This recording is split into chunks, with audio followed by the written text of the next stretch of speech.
주님을 만난 자의 삶. 다시 한번 인사하겠습니다. 우리 주 예수 그리스도께서 죽음을 이기시고 부활하셨습니다. 그 놀라운 은혜와 신비가 우리 드림 성도들의 마음속에 또 삶 속에 늘 가득하기를 축원합니다. 부활의 주님이 우리의 마음과 삶 속에 늘 함께 하신다는 것, 참 은혜이면서 놀라운 신비가 아닐 수가 없습니다. 우리가 전도라고 말할 때는요, 도를 전한다. 도는 복음을 말하죠. 복음을 전하는 게 전도죠. 그럼 복음은 무엇인가? 한자로 말하면 복복자의 소리 음자예요. 복된 소리 혹은 기쁨의 소식, 이렇게 풀어볼 수 있죠. 기쁜 소식을 한마디로 말하면 복음이라고 그래요. 복음은 기쁜 소식이에요. 그러면 복음이 기쁜 소식이라고 하는데 도대체 뭐가 기쁜 소식인가? 그 내용은 우리를 구원하시기 위해서 예수님께서 십자가에 죽으셨다는 것과 그 죽으신 예수님을 하나님이 다시 살리셨다는 소식이죠. 이게 복음의 핵심입니다. 그래서 사도 바울은 어느 지역에 가든지 복음을 전할 때 뭘 전했을까요? 짧게 말하면 예수님의 죽으심과 부활하심을 전했어요. 그게 복음의 핵심이거든요. 그래서 오늘 본문 앞에 있는 2장 2절에서는 바울이 이렇게 말합니다. 같이 읽어보죠. 내가 너희 중에서 예수 그리스도와 그가 십자가에 못 박히신 것 외에는 아무것도 알지 아니하기로 작정하였습니다. 아멘. 바울은 공부를 참 많이 한 사람이에요. 학식이 뛰어난 사람이고요. 당대의 훌륭한 학자 중에 한 사람인 가말리엘이라고 하는 굉장히 유명한 학자에게서 직접 사사를 받은 직계 제자이기도 합니다. 그의 뛰어난 학문성은 스스로만 인정하는 게 아니라 다른 사람이 인정하는, 그 말로 자타가 공인하는 바였어요. 그러나 그는 자기가 지금까지 알고 알았던, 배웠던, 익혔던 그 모든 것들을 배설물처럼 여기며 버린다고 했어요. 무엇 때문에? 나를 위해 십자가에 못 박히신 예수 그리스도 때문에. 예수 그리스도만이 나의 구원자이시고 그의 십자가에 못 박혀 죽으심과 부활하심만이 나를 구원하시고 살게 하신 능력이 되기 때문에 나는 예수님만 알기를 원하고 또한 그 예수님만 전하기를 원한다. 이렇게 믿음으로 고백하며 말할 수 있는 거죠. 여러분, 복음의 핵심이 뭡니까? 여러분, 저의 질문은 쉽다 어렵다? 우리 권집사님 쉽다 하는데 얼굴이 어려운데요? 복음의 핵심은 이 말씀을 드렸어요. 예수님의 죽으심과 부활하심이에요. 복음의 핵심은 다른 게 아니라 예수님의 죽으심과 부활하심이에요. 만약에 누군가가 복음을 전한다 말하면서 예수님의 죽으심과 부활하심을 전하지 않으면 죄송하지만 그 사람은 전도하고 있는 게 아니에요. 다른 이야기를 하고 있는 거지. 그러나 누군가 나는 항상 전도한다라고 떠벌리지 않아도 만나는 사람들에게 예수님의 죽으심과 부활하심을 말하고 있다면 그는 이미 전도자의 삶을 살고 있는 거예요. 복음의 핵심은 뭐라고요? 동교 형제? 예수님의 죽으심과 부활하심이에요. 이거 확실히 아셔야 돼요. 자, 영호 형제 뭐라고요? 복음의 핵심이 뭐라고요? 예수님의 죽으심과 부활하심. 아니, 영호야, 생각해봐. 죽으심이 있어야 부활하심이 있을 수 있어요. 여러분, 안 죽었는데 어떻게 다 살아납니까? 그러니까 부활은 항상 뭘 전제로 합니까? 십자가의 죽음을 전제로 해요. 십자가의 죽음이 없이는 부활에 이를 수 없어요. 그러면 부활 또한 십자가의 죽음을 통과하고 나서 이루어지는 거예요. 그게 복음의 핵심이에요. 오늘 본문으로 와보죠. 15장 1절로 4절까지 보면 바울이 이렇게 목소리 높여서 강조합니다. 같이 읽죠. 시작. 형제들아, 내가 너희에게 전한 복음을 너희에게 알게 하노니 이는 너희가 받은 것이요 또 그 가운데 선 것이라. 너희가 만일 내가 전한 그 말을 굳게 지키고 헛되이 믿지 아니하였으면 그로 말미암아 구원을 받으리라. 내가 받은 것을 먼저 너희에게 전하였노니 이는 성경대로 그리스도께서 우리 죄를 위하여 죽으시고 장사 지낸 바 되셨다가 성경대로 사흘 만에 다시 살아나사 아멘. 고린도 교회 성도들에게 바울이 말하는 거예요. 나는 이미 당신들에게 복음을 전하였고 당신들은 그 복음을 받아들이고 믿음으로 말미암아 구원을 받았다.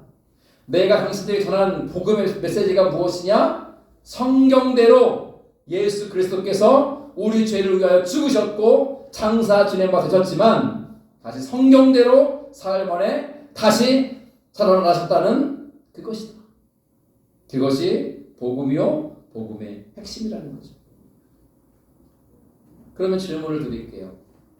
정화자매, 예수님이 왜 죽으셨습니까? 맞아요. 우리의 죄 때문이에요. 정답이에요. 정답. 100점이에요. 100점. 죄의 삭은 뭐죠? 사망이에요. 우리가 죽는 것은요 당연한 게 아니에요. 죄 때문에 죽게 된 거예요. 우리 중에 죽지 않은 사람이 있습니까? 만약에 죽지 않은 사람이 있다면 그 사람은 죄가 없는 사람일 거예요. 그럼 우리가 다 죽죠? 왜요? 죄인이기 때문에. 죽음은 당연한 게 아니에요. 죄로 인해 오게 된 거예요. 그러면 이 죽음의 문제를 해결하려면 무슨 문제가 해결돼야 됩니까? 죄 문제가 해결돼야 돼요. 죄 때문에 죽음이 왔기 때문에 이 죽음의 문제를 해결하려면 먼저 죄 문제가 해결을 받아야 돼요. 근데 이 죄 문제 해결하는 것은 죄 씻음을 말하는데 죄가 없이 되어지는 거예요. 지금 우리는 온통 우리의 그런 거 있지 않습니까? 스펀지에 물을 이렇게 가득 머금게 하면 스펀지를 따면 뭐가 나와요? 물이 나오죠. 물이 쭉쭉쭉 나오죠.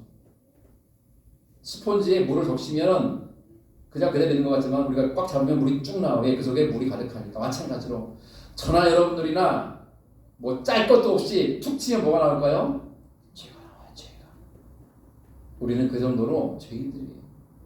툭 치면 그냥 쭉쭉쭉 나오는 게 죄예요. 죄. 우리 그런 죄. 우리 그런 죄를 가진 죄인들. 우리의 죄 문제는 어떻게 사함받는가? 내가 선한 일을 하고 공로를 쌓고 교회 봉사 열심히 하고 헌금 많이 하고 전도 열심히 하면은 내 죄가 사함받는가? 아니요, 그렇지 않습니다. 나를 대신해서 나를 위하여 십자가에 달려 대신 죽어주신 예수님을 믿을 때에 우리의 죄가 사함받는 줄로 믿습니다. 이게 십자가의 구속의 신비요 은혜인 거예요. 우리의 노력과 힘으로는 절대 안 돼요. 그러나 죄 없으신 의로우신 예수님이 나의 죄 때문에 대신 죽어주셨다는 것을 믿는 거예요. 그 믿음을 가질 때에 우리의 죄가 씻김받고 죄 문제가 해결되는 거예요. 자, 그러면 보세요. 죄 문제가 해결됐습니다. 그 다음에 해결된 게 뭡니까? 죽음의 문제예요. 죽음은 뭐 때문에 왔다고요? 죄 때문에 왔다고요. 그럼 죄 문제가 해결되면 이제 남아있는 것은 죽음의 문제죠. 그 죽음의 문제는 어떻게 해결되는가? 죽음을 이기시고 부활하신 예수님을 믿을 때에 우리가 죽음을 이길 수 있는 줄로 믿습니다. 여러분, 저는 목회하면서 정말 많은 분들을 만났는데 특히 돌아가시는 분들을 많이 만났어요. 목사의 직업이 그렇잖아요. 슬픈 일이기도 하지만 목사님, 우리 어머니가 지금 돌아가실 것 같아요. 와주세요. 저는 달려갑니다. 아무리 바쁜 일 하다가도요, 그 일을 마무리하고 달려갑니다. 그냥 가서 뭐 해야 되니까 마지막 임종 예배를 드려야 돼요. 임종 예배. 그분이 세상을 떠나기 전에 마지막으로 임종을 앞둔 예배를 드리는 거예요. 임종을 앞둔 분들은요, 눈을 못 뜨고 이렇게 가만히 있어요. 그러나 뭐가 살아있죠? 귀가 살아있어서요, 다 듣는데. 그래서 여러분, 부모님 돌아가시기 전에 좋은 말씀 많이 하셔야 돼요. 옆에서 어머니 사랑해요. 아버지 사랑해요. 제가 정말 자식으로서 죄송해요. 속상한 것도 많고 용서해 주세요. 엄마 많이 보고 싶을 거예요. 사랑해요. 천국에서 제 삶과 제 가정들을 응원해 주세요. 기도해 주세요. 좋은 말 하라고요. 왜? 귀는 들린대요. 마지막까지. 인동 예배를 하려고 막 달려갈 거면요, 막 가쁜 숨을 몰아쉬면서 진짜 죽음이 턱 밑까지 차오르는 경우를 제가 많이 봤어요. 저는 서둘러서 예배를 드립니다. 길게는 못하죠. 짧게. 사도신경으로 믿음을 고백하고 찬송 한 장 부르고 기도하고 말씀을 전하는데 제가 뭘 전할까요? 여기 정화자매 마지막 그분에게 복음을 전하죠. 복음. 예수님의 죽으심과 부활을 전해요. 제가 뭐 딴 얘기하겠습니까? 제가 어제 어디 갔는데 꽃이 아름답더라 이런 얘기하고 있겠어요 거기서? 아니에요. 예수님의 죽으심과 부활을 말해요. 왜? 예수님은 자매님의 죄를 위해 죽으셨습니다. 믿으시죠? 그리고 예수님은 자매님에게 영원한 생명을 주시기 위해서 부활의 주로 다시 살아나셨습니다. 그래서 믿으시죠? 그분이 귀가 들린다고 그랬잖아요. 들리니까 마음으로 아멘 할 거 아니에요. 그러면 자매님, 형제님 그 믿음으로 당신은 구원받았음을 내가 선언합니다. 천국의 소망으로 죽음의 문을 통과하여 하나님 나라에 편안히 이르시기를 기도합니다. 그리고 같이 주기도문으로 혹은 제 축도로 예배를 마쳐요. 그리고 유족들 아직은 돌아가지 않으니까 가족들과 함께 예배드린 분들에게 제가 마지막으로 예배 후에 이제 죽음을 앞둔 분에게 마지막 인사를 나누라고 해요. 그러면 인사하죠. 딸들, 아들들은 엄마에게, 아빠에게 마지막 인사하고 또 손주들이 있으면 손주들도 할아버지, 할머니에게 마지막 인사를 하고 그리고 믿음의 형제자매들도 마지막으로 인사를 하죠. 그렇게 빈종 예배를 드리고 돌아서서 문 닫고 나와서 집으로 오는 차 안에서 소식이 와요. 목사님, 저희 어머니가 편안하게 천국하셨습니다. 그때 제 마음이 참 좋아요.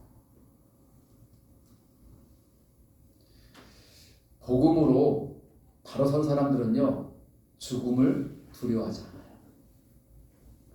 우리가 왜 죽음을 두려워하는가? 복음 후에 바로 서 있지 못해서 그런 거예요. 그 말은 뭐냐? 예수님이 내 죄 때문에 죽었다는 사실을 아직 믿지 못하는 거예요. 어쩌면 머리로는 알아요. 지식으로는 알아요. 지식으로. 여러분 동경대 지금 교회 다닌 지가 몇 년입니까? 오래됐죠? 중간에 신적도 있지만 뭐 이렇게 저렇게 합쳐보면 꽤 오래될 거예요. 그러면 다 알아요. 지식으로는. 용어도 알잖아 들어서. 예수님이 왜 죽었습니까? 그러면 나오잖아. 우리 정화자매. 우리 죄 때문에요. 딱 나와요. 정답이에요. 정답.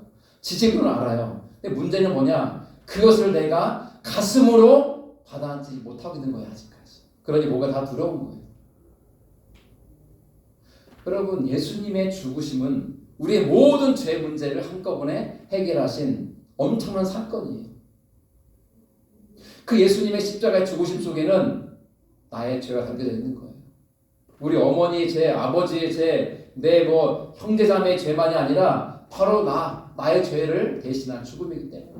그래서 로마서 10장 9절은 우리의 구원의 길을 이렇게 제시합니다. 같이 선포하고 있습니다. 시작. 내가 만일 내 입으로 예수를 주로 시인하며 또 하나님께서 그를 죽은 자 가운데서 다시 살리신 것을 내 마음에 믿으면 구원을 받으리라. 사람이 마음으로 믿어 의에 이르고 입으로 시인하여 구원에 이르느니라. 아멘.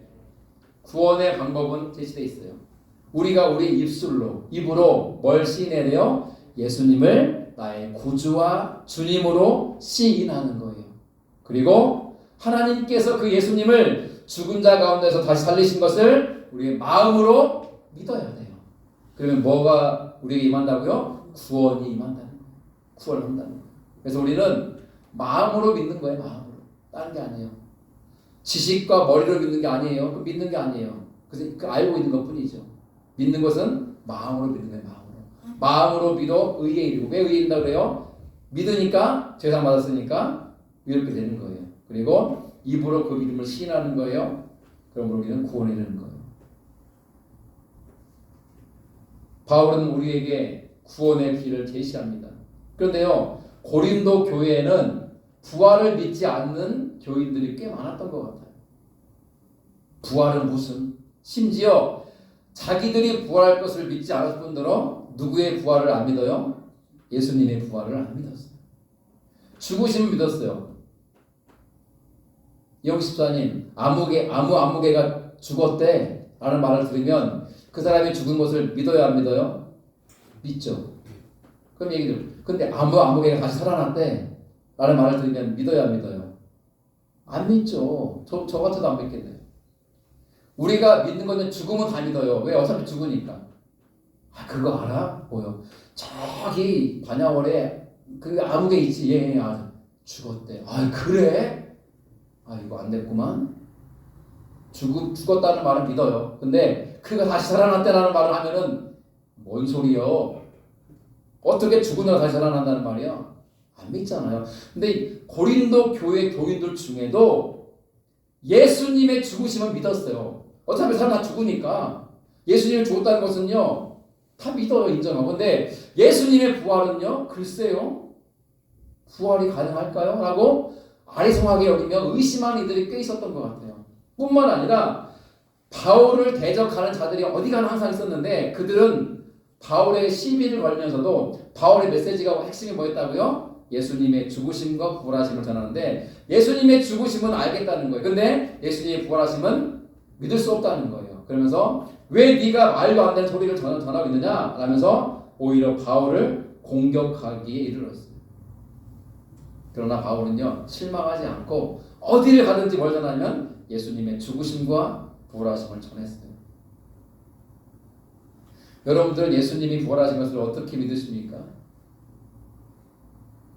바울이 예수님의 부활을 열심히 전해도 그들이 믿지 않는 이들이 있다 보니 오늘 본문에서 바울이 이 부활에 대한 얘기를 이렇게 전하는 거예요.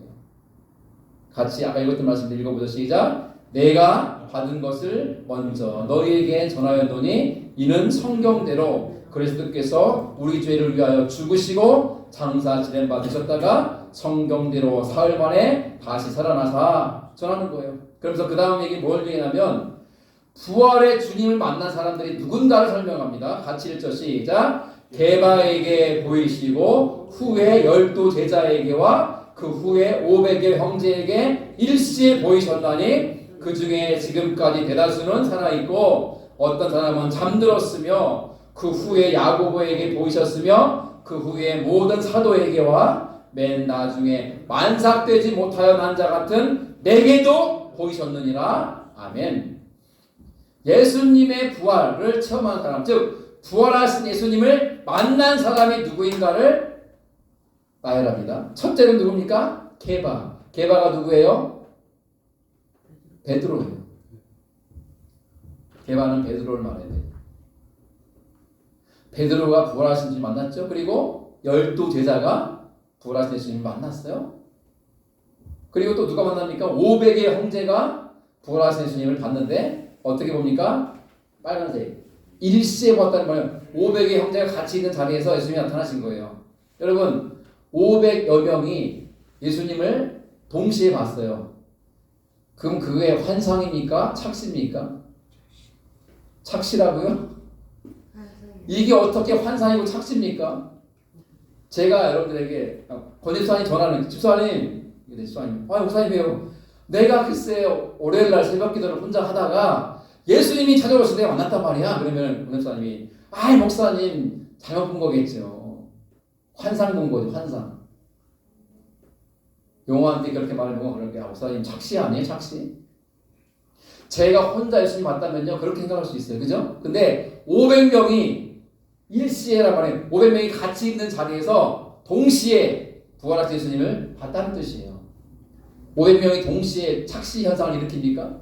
500명이 동시에 환상을 봅니까? 아니에요. 이 말은 뭐냐면 부활하신 예수님을 모두가 보았다는 말은 예수님의 부활은 확실하며 사실이라는 것을 증명해 주는 거예요. 그러면 베드로가 어떤 사람이죠?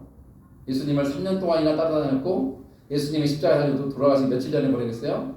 너희들이 다 나를 버리고 떠날 거야 라고 했더니 베드로가 예수님 무슨 말씀하십니까? 여기 있는 사람들은 다 주님을 떠나도 나만큼은 주님을 떠나지 않겠습니다. 내 목숨까지도 바쳐서 주님을 끝까지 따르겠습니다 라고 말했던 사람이 누구예요? 베드로예요. 그런데 이 말 한 지 불과 몇 시간 안 됐어요. 몇 시간도 안 됐어요. 근데 예수님을 체포하러 군인들이 오자 결국 베드로는 어떻게 했습니까? 예수님을 버리고 도망쳤어요. 야, 아니 호언장담이나 하지 말지. 끝까지 예수님과 함께 할 것이고 목숨까지 바치겠다고 말해놓고 불과 몇 시간이 지나서 예수님이 체포되자 도망가는 거예요. 살려고. 겁이 난 거죠. 이렇게 비겁한 사람이 베드로였고요. 예수님이 재판받을 때에 베드로가 멀리서 지켜봤어요. 어떻게 되나 보려고 불쬐면서. 근데 계집종이 지나가다 보고 아저씨 예수님의 제자 아니에요? 그러니까 사람들이 다 쳐다본 거예요. 어이? 쳐다보니까 그 베드로가 그래요. 야! 이 녀석아 무슨 말해? 나는 저 사람을 알지도 못해! 라고 부정했잖아요. 부인하고. 그러기를 몇 번 했어요? 3번이나 부인했어요. 마지막 3번째는 뭐까지 했어요? 저주까지 했어요. 저주. 누굴 저주해요? 예수님 저주하고 있어요.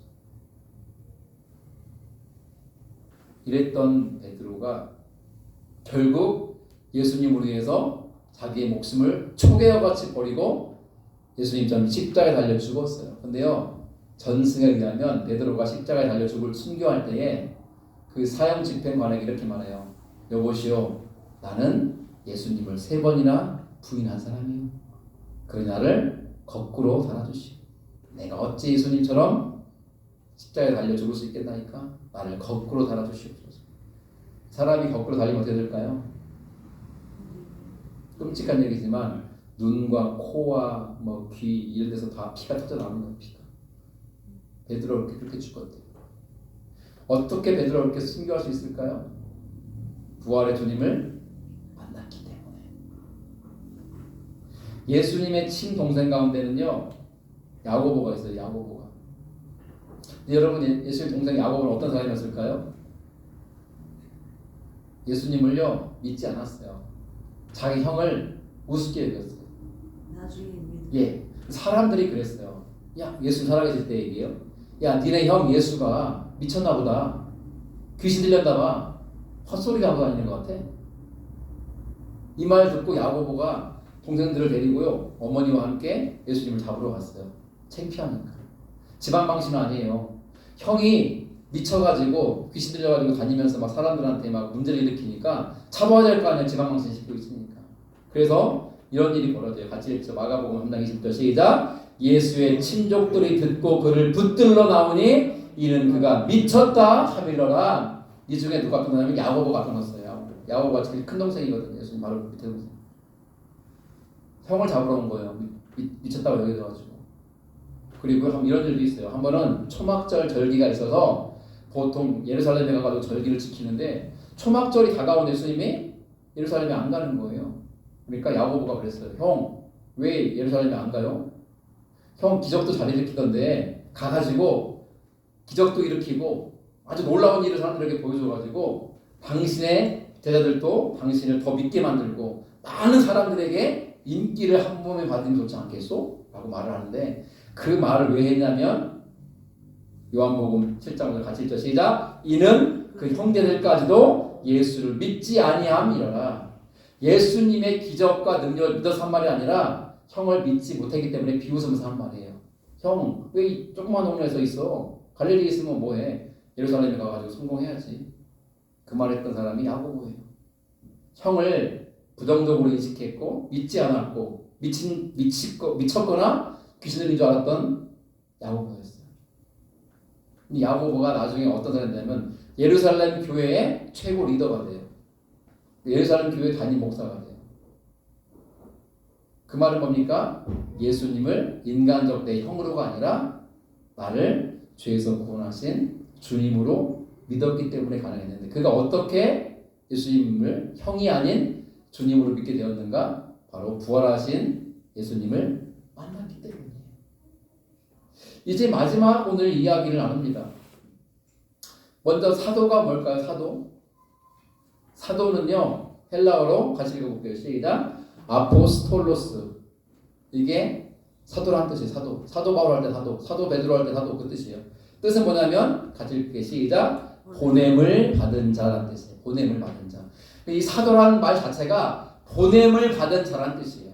그럼 두 가지의 의미가 있죠. 첫째는 보낸 자가 있다는 거예요. 보낸 자.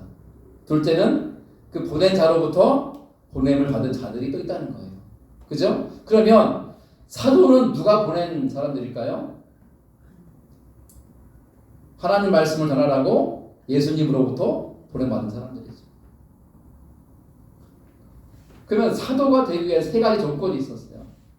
뭘까요? 첫째는 1절 시작. 예수님의 택하심과 부르심.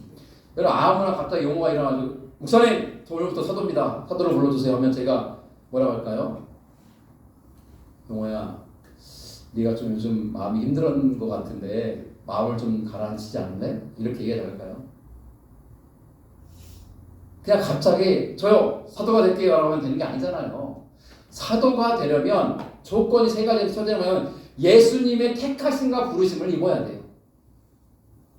두 번째는 뭡니까? 1절 시작. 예수님의 공생에 함께 해야 돼요. 그러니까 예수님의 3년 동안의 공생에 공적 삶에 그 사역을 감당할 때 함께 했어야 돼요. 세 번째는 뭐냐 읽어보죠. 시작. 예수님의 부활을 목격했어야 돼요. 이 세 가지를 충족해야 사도가 될 수 있어요. 그러니 사도가 될 수 있는 가장 조건에 부합한 사람들이 누굽니까? 예수님의 12 제자예요. 그렇죠? 자, 예수님의 택하심과 부르심을 다 입었어요. 12명 다. 그죠? 그리고 예수님의 공생에 3년 동안 함께 사역했어요. 마지막 예수님의 부활을 목격했어요. 그러니 12제자는 다 사도가 됐어요. 근데 사도는 12제자만 된 건 아니에요. 또 더 사도가 많이 있거든요. 근데 그 사도가 되려면 조건이 세 가지가 있어야 되는 거예요. 예수님의 택하심과 부르심을 받고 예수님의 공생에 함께 했어야 되며 예수님의 부활을 목격한 사람 중에 또 사도가 된 사람들이 제자로도 있었다는 거예요. 그런데 바울은 이 세 가지 중에 뭐가 해결될까요? 첫 번째는 해당이 되겠죠? 예수님의 택하심과 부르심을 입었어요. 다메섹으로 그리스도인을 잡아가지고 죽이려고 때려잡으려고 가던 길에 다메섹으로 가는 길에서 부활의 주님을 만났잖아요. 만나서 주님으로부터 택하심과 부르심을 입어요. 그러면 3번도 충족이 되죠. 뭡니까? 예수님의 부활, 즉 부활하신 예수님 만났잖아요.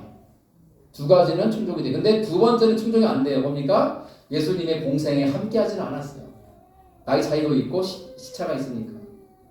그런데 생각해보세요. 첫 번째와 세 번째 조건도 다른 사람들이 인정할 만한 조건인가요? 바울에 대해서 인정하기가 어려워요. 왜? 바울 혼자만의 얘기니까. 여러분, 저는 예수님으로부터 택하심과 부르심을 입은 사도입니다. 저는 부활하신 예수님을 만났습니다. 내 간증을 아무리 얘기해도 사람들은 야, 네 생각이잖아. 우리는 본 적이 없는데 네 혼자만의 주장 아니야? 라고 하면서 바울의 사도성을 부인했어요. 사람들이. 근데 우리는 알고 있어요. 사도 바울은 어떤 사람이었습니까?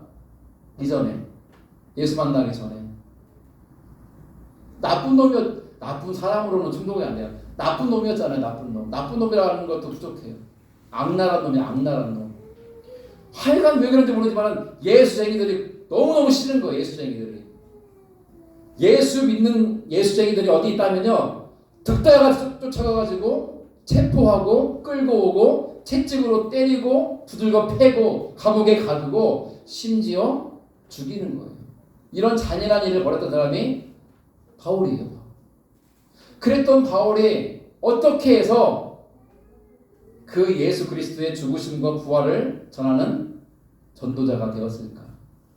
답은 하나예요. 뭡니까? 그가 누구를 만났기 때문에? 부활의 주님을 만났기 때문이에요. 다른 것으로는 설명할 수 있는 길이 없어요. 그래서 오늘 본문의 마지막 부분을 바울은 이렇게 고백합니다. 같이 읽죠. 시작. 나는 사도 중에 가장 작은 자라. 나는 하나님의 교회를 박해하였으므로 사도라 칭함받기를 감당하지 못할 자니라. 그러나 내가 나된 것은 하나님의 은혜로 된 것이니 내게 주신 그의 은혜가 헛되지 아니하여 내가 모든 사도보다 더 많이 수고하였으나 내가 한 것이 아니요 오직 나와 함께 하신 하나님의 은혜로라. 그러므로 나나 그들이나 이같이 전파함에 너희도 이같이 믿었느니라. 아멘.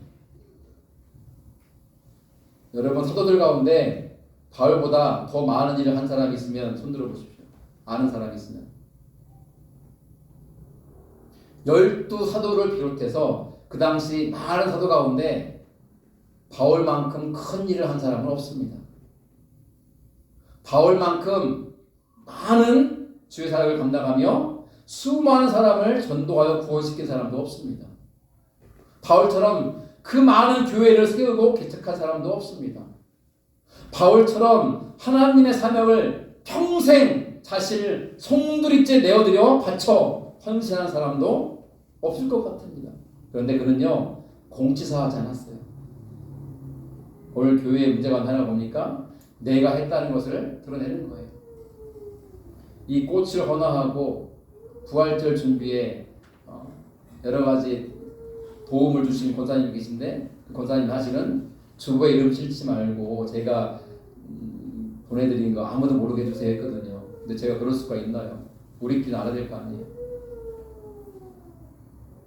근데 어떤 분들은요, 자기가 한 일에 대해서 공치서 안 해줬다고요 시험 드는 사람이 있어요.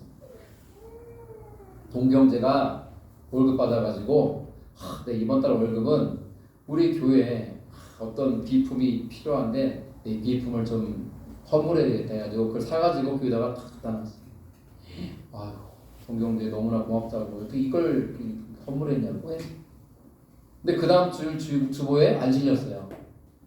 이렇게 써야 되는데 허물해서 박동규 형제가 이것을 허물했습니다라고 광고를 내야 되는데 제가 깜빡했어요. 예배 끝나고 누가 저를 찾아올까요? 동규 형제, 목사님 왜 주보에 그거 안 실었습니까? 아우, 동규 형제 깜빡했어. 목사님 이러면 됩니까 안 됩니까? 목회 똑바로 못합니까? 하면서 저한테 막 따지나 했거든요. 제가 미안해가지고 사과는 하겠지만 하나님이 그걸 기뻐하시겠냐. 제가 어느 교회 갔더니 어떤 분이 그러더라고요. 교회 엘리베이터가 있거든요. 목사님 이 엘리베이터 제가 한 겁니다. 근데 그게 알고 보니까 사실이래요. 근데 저는 안타까운 게 그거를 자기가 자기 입으로 저한테 말하는 거예요. 목사님 이 엘리베이터 제가 한 겁니다. 목사님 이 교회 리모델링 2억 들어가 2억 제가 그 중에 절반을 했습니다. 이런 따위의 말을 하고 있다는 거예요. 사도 바울이 그 사람들처럼 살았다면요, 사도 바울은 할 말이 너무 많은 사람이에요. 그가 한 일이 어마어마하거든요. 근데 바울은 뭐라고 그래요? 나는 가장 작은 자라. 자신의 과거를 숨기지 않아요. 뭡니까? 나는 하나님의 교회를 뭐 했다고요? 박해했던 사람입니다. 나는 사도라 칭함받기를 감당하지 못할 자입니다. 나의 지금의 나 된 것은 내 잘남으로 된 게 아니라 하나님의 은혜로 된 것입니다. 내가 사실을 다른 사도들보다 더 많이 수고한 것은 사실이나 사실 내가 한 것이 아니라 오직 나와 함께 하신 하나님의 은혜로 되어진 일입니다. 이런 겸손한 믿음의 고백을 하는 어디 있어요? 여러분 바울 아십니까? 바울이 얼마나 고생했는지 고린도 후서에 이렇게 기록되어 있는데 여러분 같이 한번 천천히 읽어볼게요. 시작. 그들이 그리스도의 일꾼이냐 정신없는 말을 하거니와 나는 더욱 그러하도다.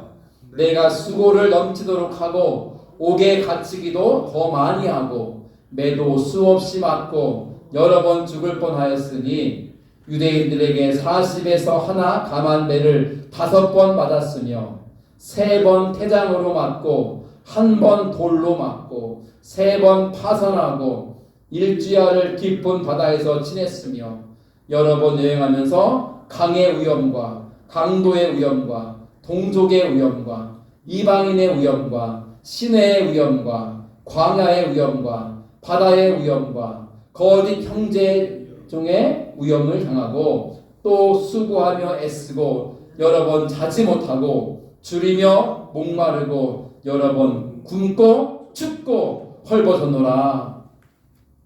이게 바울이 한 말인데 결코 과장이 아니에요. 자기가 당한 고난과 역경과 시련을 짧게 줄여서 말했으면 말했지 더 과장하거나 더 많이 불려서 말한 게 아니에요. 여러분 오늘 마지막 정화장님 아직 못 읽었죠? 오늘 사순절 말씀 묵상지 마지막 거 이따 읽어보세요. 거기 이렇게 나와요. 여러분 바울이 3번에 걸쳐서 선교 여행을 떠났죠? 근데 그 3번의 선교 여행을 할 때 그는 거의 99.9% 무엇을 통해 선교 여행을 했을까요? 1. 말을 타고 갔다. 2.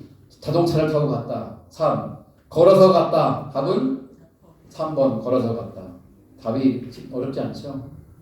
그 당시에 차가 있습니까? 말이 있습니까?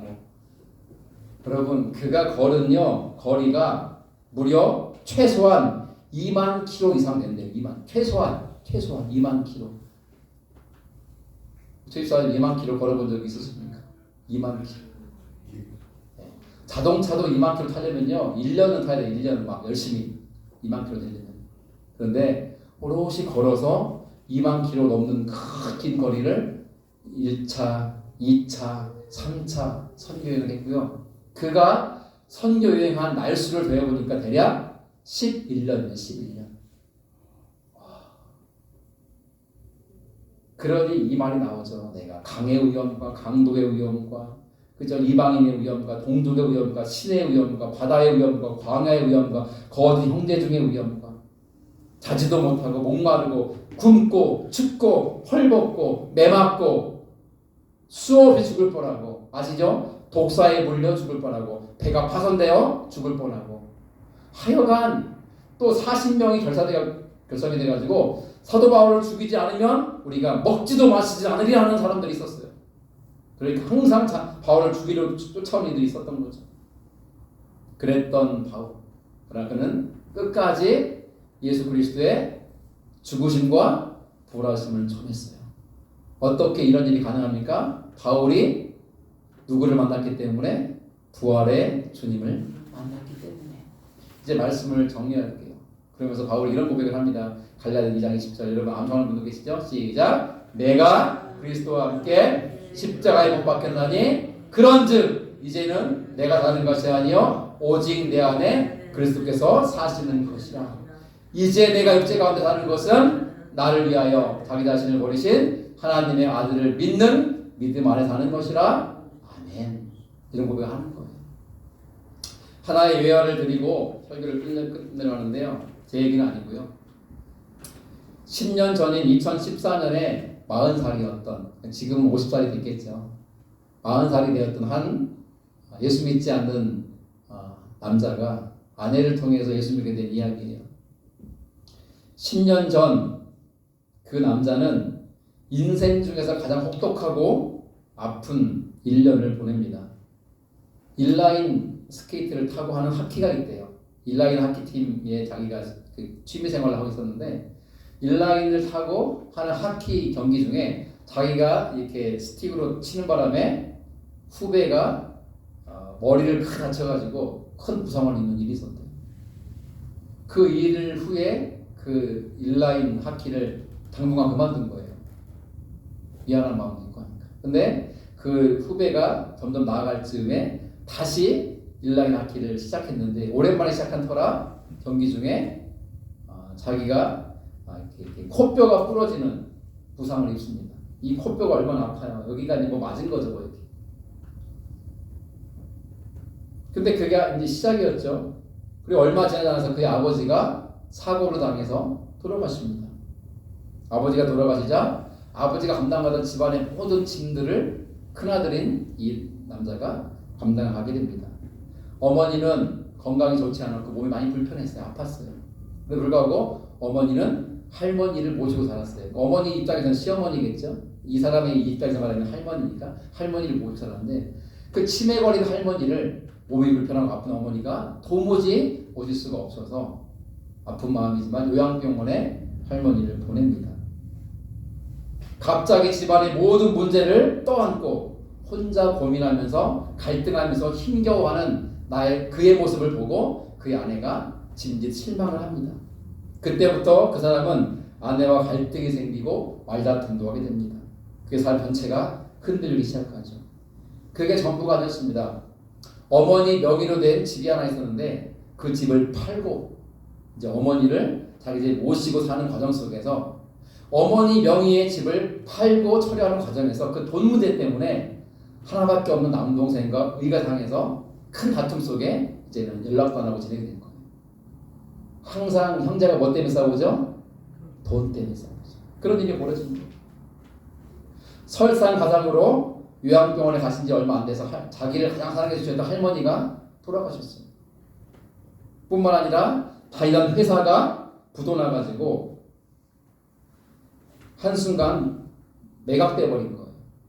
일자리 잃게 된 거예요. 뿐만 아니라 그 일에 있어서 억울한 누명을 쓰고 감사팀에 조사까지 받는 억울한 누명도 쓰게 됐습니다.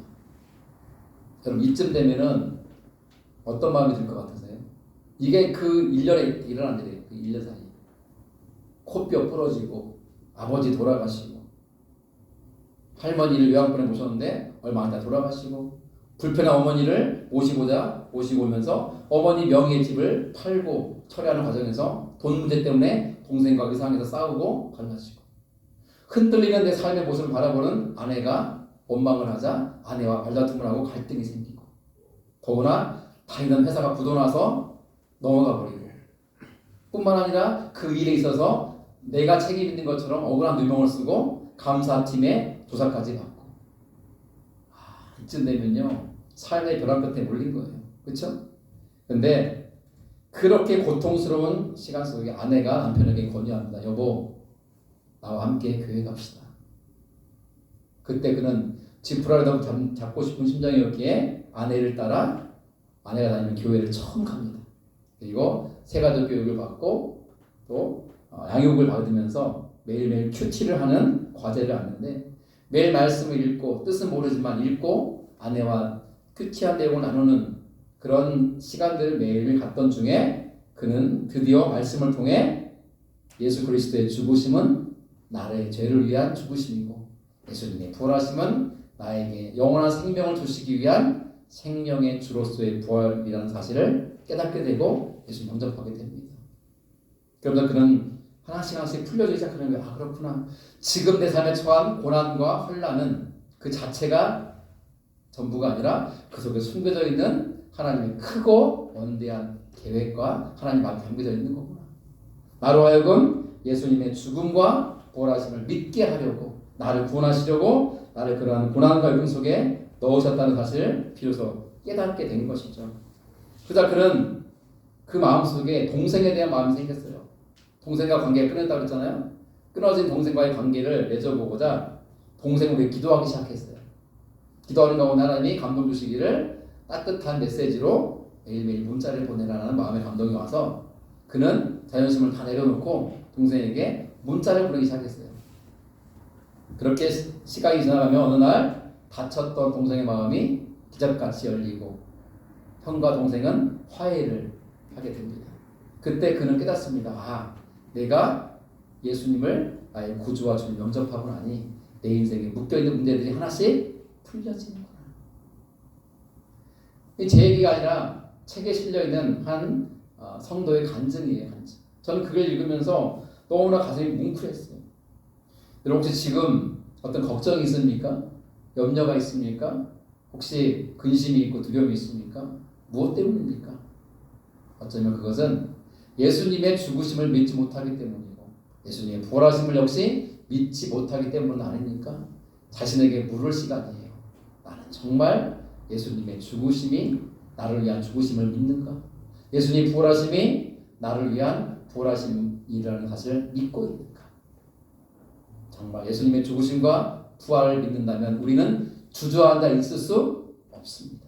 다시 일어나는 것이고 다시 전진하는 것이고 다시 나아가는 줄로 믿습니다. 왜? 우리에게는 부활의 주님이 영원한 소망이 되기 때문입니다. 그 놀라운 은혜와 복이 우리 삶 가운데 충만히 경험될 수 있게 주님의 이름으로 축원합니다. 아멘. 우리 이 시간 다 함께 일어나셔서 마지막 찬양